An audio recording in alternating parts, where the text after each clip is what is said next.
Hey guys, today we're going to be taking a look at the brand new 22-liter everyday backpack from Pakt. We recently took a look at the updated version of their travel backpack, which I really enjoyed testing out, and I'll include a link to the full review that I did for that in the description below. Some of the things that stood out to me on that bag were the aesthetic, the build quality, and some of the features, and I was very excited to see those things carried over into a smaller, more daily focused bag that also seemed to just check off a lot of the boxes for what I look for out of a versatile daily backpack. And so in this video, I'm going to be talking about what it's been like to test this over the past week or so. I'll show you how I've loaded it out, walk through all the features, and I'll also talk about how it compares to some of the other similar bags that are currently on the market. Before jumping into the video, if you're new here, welcome. My name is Danny, and on this channel, we love reviewing popular travel and everyday carry gear. If you like these types of videos and you'd be interested in seeing more, please consider subscribing as it helps the channel out a lot. So with all that being said, let's go ahead and jump in. Starting off with the outside of the bag, I really like the overall aesthetic. Definitely reminds me a lot of the travel backpack and the 15-liter day bag that we also looked at from Pakt. So it's a pretty subdued and minimal aesthetic. There's not a lot of straps or attachment points. It reminds me a little bit of a Manal or an Evergoods type bag. So really versatile. It feels like it's going to work well in pretty much any environment, whether you're going into an office, exploring a city, traveling, or going into the outdoors. As far as the materials, the bag feels really solidly built. The exterior fabric is the same recycled nylon that we've seen on some of Pakt's other bags, and it's held up well. Through all of my testing, it feels like it's going to be able to handle rougher usage pretty comfortably and also provide a decent amount of weather resistance. And then you have some really nice and smooth working YKK zippers all throughout. Continuing along the outside of the bag, I was happy to see that you have two external water bottle pockets, one on each side. This is able to hold the 20-ounce water bottle that I use in a lot of my daily and travel bag videos. You can see that the compartment is a little on the shallower side, particularly when it's packed out. It's hard to get the bottle all the way down to the bottom. You do have a nice amount of elasticity. I don't know if I'd be able to fit anything larger than 20 ounces. I feel like that's a good size, but you can get a better look at this elastic here. I like that it also has magnets, so it just kind of pulls the compartments close to the bag when they're not in use. So it's still going to be a good spot to hold maybe an umbrella or a tripod in addition to that water bottle. Along the sides of the bag, you have some webbing that's going to be a good spot to attach additional accessories with a carabiner, maybe something like a hero clip or a hand sanitizer. And then you also have handles on the top, the bottom, and on each side of the bag. This is really great so that it's very easy to load into an overhead storage compartment, pull it in and out of a trunk.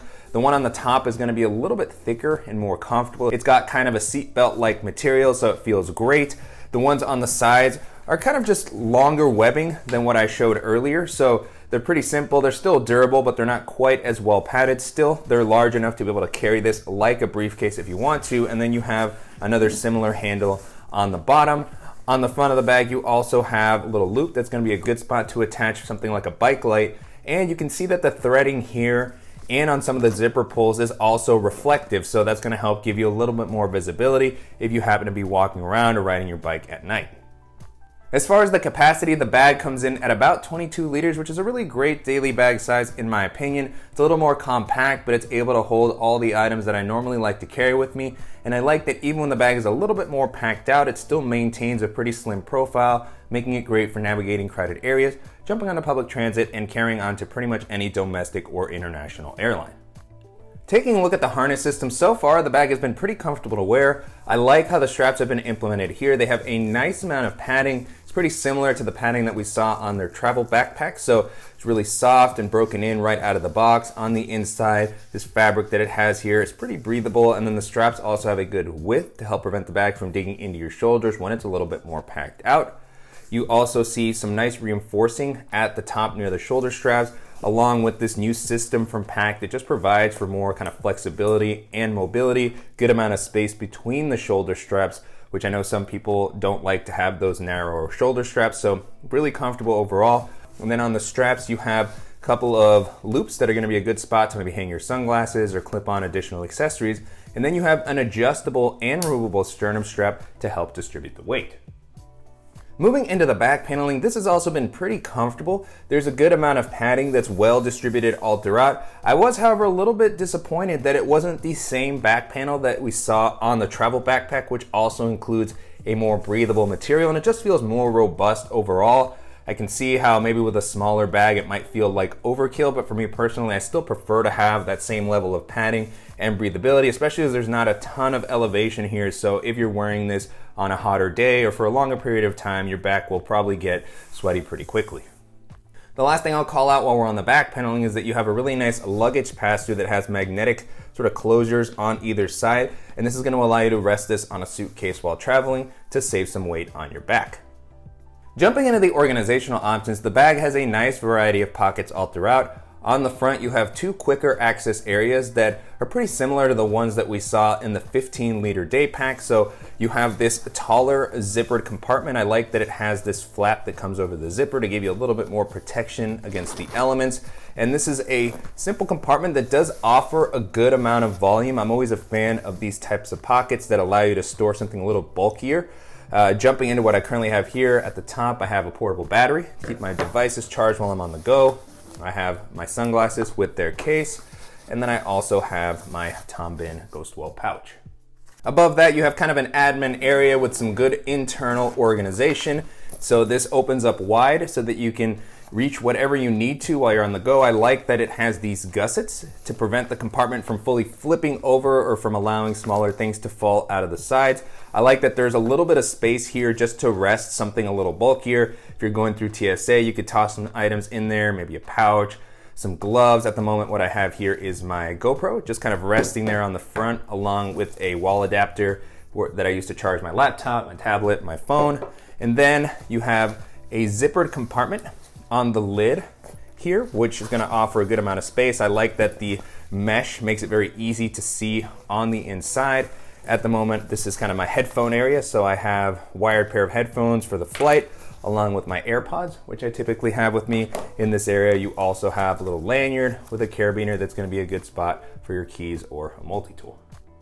And then on the other side, you have a couple more slip pockets. One of them is kind of an elastic mesh. I'm always a fan of this style compartment as it gives you some additional flexibility. At the moment, what I have in here is my Apple Magic Mouse. Next to that, you have a more simple slip pocket, still with a good amount of space, just not elastic. This one currently holds a lightning cable with a power brick to charge my phone. Inside of this compartment, you also have the AirTag pockets that are a little more hidden that Pakt has been including in some of their bags as of late. Not sure if you can get a good look at that, but I like that it is hard to get to. That kind of is the point, is to make sure that somebody can't just pluck your AirTag out, so keep your bag a little bit more protected. And then on the back, you have a little bit of a larger slip pocket, not super deep, but still a good spot for something like a notebook, which is what I currently have here. I have my field notes. This one can get tricky to use if the main compartment is really full. You can see that some of the items are kind of bulging in, but still a good area to keep some items separate. It has a little magnet that will be useful depending on the size of item that you store here. And then near the top, you have some elastic bands that are going to be a great spot for quick grab EDC items like a pen or a stylus. The next area we're going to be taking a look at is the laptop compartment, and I really like that it has a separate laptop compartment from the main area to just make it a little bit easier to get to your device when you need to. And you do have tablet and laptop sleeves in this area, which is always nice to see. They both offer a good amount of padding on the sleeves. It's not just a simple slip pocket. And at the moment in the tablet sleeve, I have my iPad mini with a case. It's able to fit in there pretty comfortably.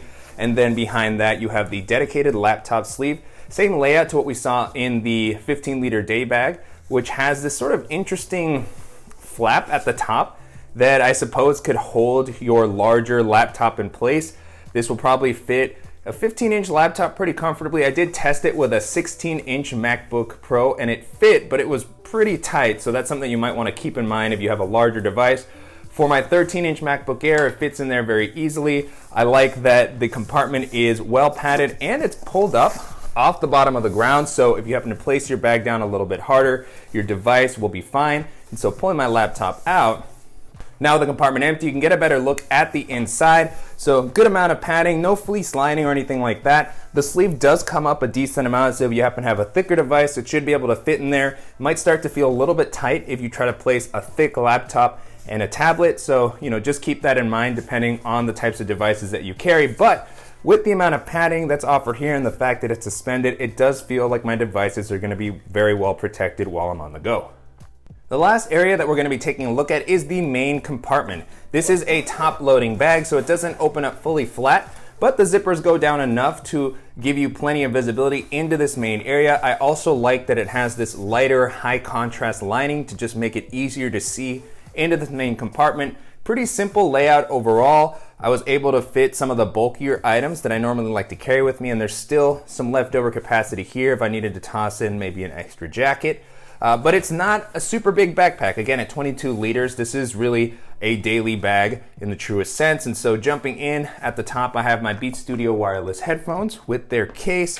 I also have the TomTalk tech pouch that I've been using a lot recently. I like that it's a little more flexible, it can kind of squeeze in. And then I also have the Evergoods Civic Access 1 liter, which is one of my go-to pouches as well. And then on the back, I have my Levitate portable standing desk.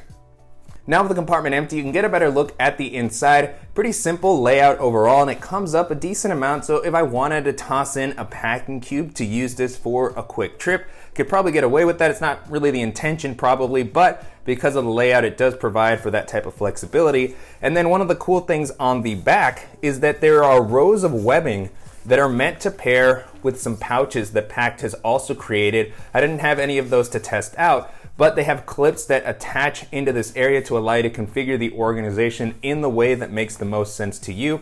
I'm a big fan of just having this type of webbing because it's not really obtrusive. It stays out of the way if you don't want to use it, but very helpful if I wanted to clip on some of the pouches that I typically use, like the Tom Bin handy little thing pouch, which has some carabiners that allow it to clip anywhere. There's other pouches that I use that have clips and carabiners, or maybe just to hang on additional things like pocket knives, flashlights, anything that can clip can go with this webbing. And then again, if you don't want to use it, it just kind of stays out of the way. So just really like the simpler layout and the space offered in this main area, and just the design and layout throughout the rest of the bag. Everything is well thought out. And if you're looking for a durable, versatile, more compact EDC bag that's gonna offer a subdued aesthetic that'll work well in pretty much any environment, then this is gonna be a really solid option to check out.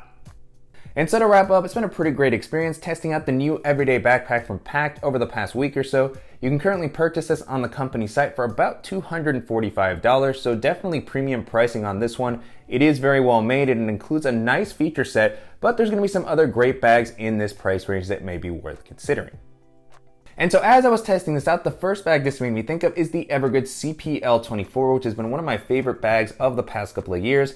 I feel like Evergoods and Pakt have a similar aesthetic in that it's pretty minimal. It's kind of a crossover sort of style that'll work well in a variety of environments, whether it is the outdoors or a more urban setting. The CPL24 is going to be a little bit bigger than this, and it also has a clamshell style opening, so it's going to be really easy to pack out. Evergoods also has some of the best organizational layouts that I've seen, so just really good pockets that are very easy to use. They all have their own independent volume. The harness system on that one is one of the best that I've tested out. Good laptop protection. Doesn't have some of the additional features that this one has, like the water bottle pocket or the luggage pass-through. For that, you could check out the CTB26, also from Evergoods. But if you're looking for kind of a more streamlined bag that's going to give you a versatile size and an excellent build quality, then the CPL24 is going to be one of the best options to check out. Another bag this made me think of is the Timbuktu Division Pack Deluxe, which, like this, is a little bit more of a compact but still versatile EDC bag. It comes in at around 20 liters. The layout on that is slightly simpler, but it still has a nice quick access pocket on the front, a separate and well padded laptop compartment, comfortable harness system, a luggage pass-through. It has an external water bottle pocket, so it checks off a lot of the same boxes as this one here. And it's gonna be an option that's great if you're on a little bit of a tighter budget, as it comes in at a slightly lower price range. The durability of the fabrics might not be quite the same, but if you're looking for something with this sort of size and aesthetic that has a lot of great features, then that's gonna be a fantastic option to consider.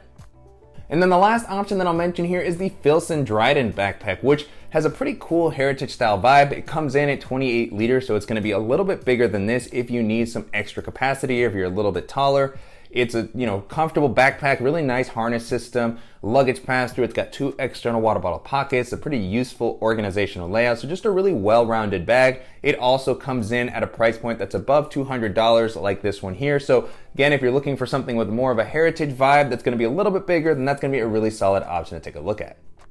With that being said, the 22-liter everyday backpack from Pakt holds up pretty well against all those options. And if you have a little bit of a higher budget and you're looking for a versatile, durable everyday bag that's going to have a more minimal aesthetic and that also places a focus on sustainable materials, and this is going to be a really great option to take a look at. And I'm definitely curious to hear what you all think of the everyday backpack from Pakt and how it compares to some of the other popular EDC bags that are currently on the market. And if there's any similar options that you think that I should check out, as always, please let me know in the comments. And I want to thank the company for sending the bag for me to test out, and to you guys for watching and supporting the channel. If you enjoyed this video, please give us a like, and if you haven't already, make sure to subscribe so you don't miss any upcoming videos, and we'll see you in the next one.